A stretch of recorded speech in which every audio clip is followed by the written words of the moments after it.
Your nominee to run the Veterans Affairs Administration, Dr. Ronnie Jackson, has run into some serious political headwinds on Capitol Hill with some serious allegations being leveled at him. I'm wondering what you know of those allegations, and do you intend to stand behind him? Well, I haven't heard of the particular allegations, but I will tell you he's one of the finest people that I have met. And I think, speaking for Melania also, he's been the doctor for President Obama, I believe for President Bush, for me. I've gotten to know him pretty well. He's a great doctor. And it was a suggestion. Now, I know there's an experience problem because lack of experience, but there's an experience problem. The Veterans Administration is very important to me. We've done a great job with it, as you know, with the Accountability Act and many other things. Now we're working on choice. It's going to happen. We're going to take great care of our veterans. That's a very, very important thing, and we've done a great job. But I told Admiral Jackson just a little while ago, I said, what do you need this for? This is a vicious group of people that malign, and they do, and I lived through it. We all lived through it. You people are getting record ratings because of it, so congratulations. But I said, what do you need it for? He's an admiral. He's a great leader, and they question him about every little thing. As you know, with the success of what will hopefully soon be Secretary of State Pompeo, everybody was very surprised. I heard 10 minutes before the vote yesterday on committee that he will not be approved at committee, which would be the first time in many, many decades that something like that would have happened with regard to a Secretary of State. Except I spoke to Rand Paul, and Rand Paul has really never let me down. Rand Paul is a good man. And I knew things that nobody else knew. And Rand Paul said, I'm going to change my vote. And he voted, and everybody was surprised. And he actually got an 11-9 vote, because as you know, Johnny Isaacson vote counts if it isn't the deciding vote. So it was actually 11-9 with, I believe, there was one vote. What would you call that, John? A present vote. Not present. No, present. Oh, it's called present. Okay. So it was 11-9, and that was a terrific thing. But they failed to stop him. So now they say, who's next? Who's next?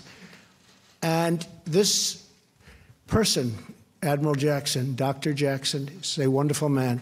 I said to him, what do you need it for? And as far as experience is concerned, the Veterans Administration, which is approximately 13 million people, is so big, you could run the biggest hospital system in the world, and it's small time compared to the Veterans Administration. So nobody has the experience. What he is a leader and a good man. But I told him, I said, you know what, Doc? You're too fine a person. His son's a top student at Annapolis. He's a high-quality person. I said, what do you need it for? So he'll be it's totally his decision, but he'll be making a decision. But they failed with Mike Pompeo, and that was a big, big hit because they thought they could stop him and embarrass. The Democrats have become obstructionists. That's all they're good at. They're not good at anything else. They have bad ideas. They have bad politics. The one thing they do is obstruct.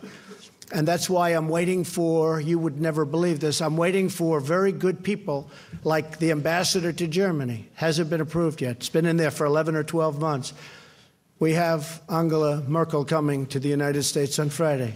We still don't have our ambassador approved. And at this rate, and many of the papers checked it out yesterday, and they actually said I was right. But it would be 9 years before these people are approved. We have hundreds of people in waiting to be approved, and the Democrats are taking 30 hours per person. They're taking the maximum time. They are obstructionists. That's very bad for our country. I said to Dr. Jackson, what do you need it for? So we'll see what happens. I don't want to put a man through who's not a political person. I don't want to put a man through a process like this. It's too ugly and too disgusting. So we'll see what happens. He'll make a decision. So are you saying, Mr. President, that you will stand behind him? I would definitely stand behind him. He's a fine man. I'll always stand behind him. I'd let it be his choice. But here's a man who has just been an extraordinary person.